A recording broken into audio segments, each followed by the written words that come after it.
So the number one thing, that's a very, very good question, Chris. The number one thing in the stock inventory accuracy or stock on-sell availability. If the product is not available on shelf, the sales, you're going to potentially not having that sale. And at the end of the season, you had to mark it down. And that's almost every retailer have to do. And so the study have shown to retailers, if you increase the on-shelf ability by 2 or 3%, your sales goes by up to 1%. So there's a clear correlation between on-sale availability versus the sales uplift. The sales uplift come from not only from in-person shopping, but also from omnichannel, click and collect and pick from source and so on and so, and deliver to home and so on and so forth. And so conventional weekly handle scanning was accurate up to the best I have seen is 97% accuracy. Although I'm sure that many people will claim it's 100%, but the reality is we have seen various numbers from various retailers, real numbers up to 97. What we were able to do, we were able to outperform the handle stock accuracy to 99 plus. So suddenly you not only have 99 plus stock accuracy, which is 2% up from the handle's inventory accuracy, because remember 2% on-sale availability improve, suddenly give you up to 1% sales uplift. Right. Not only that, that assumes you still have a handle every day daily scan. No retailer want to do daily scan, because if you're getting staff to do daily scan, you're really losing a lot of money on the labor. Especially if you're shipping from store too. Like that's a complicated task. Right. Yep.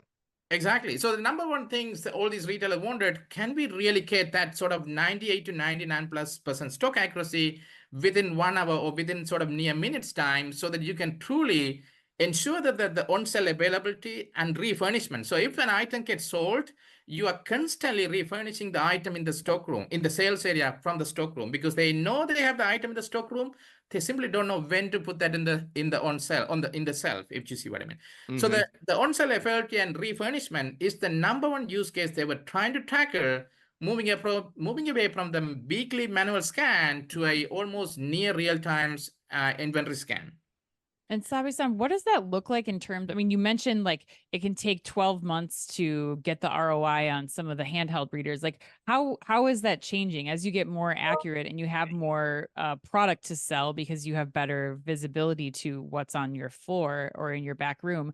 What is that looking like in terms of like return on investment then for retailers who've invested in this versus those handheld scanners? The more accurate it is, so 98%, let's say, gives you 10 months ROI, and 99 plus will give them maybe 8 months ROI, because the more accurate it is, because that related to sales uplift, the higher the on-sale availability is, the higher the sales uplift is going to go, not only from in-person shopping, but also from many channels, and that increases. The second parameter is, the larger the area we cover using a single reader, the less the total ownership of the solution, because that's not only come from the hardware cost, but also installation cost. The less hardware you have, the less installation cost it costs for the store. Suddenly the whole solution become much lower cost. Suddenly the ROI looking even powerful, attractive to each and every customer. And so to date, there is no solution out there is able to achieve this performance at the right price point. And that's why the retailers are all over the moon, because it doesn't matter you got the performance okay, but the price is, far too expensive. Simply the retailer is not going to install and put it there because it's too expensive to own the whole solution.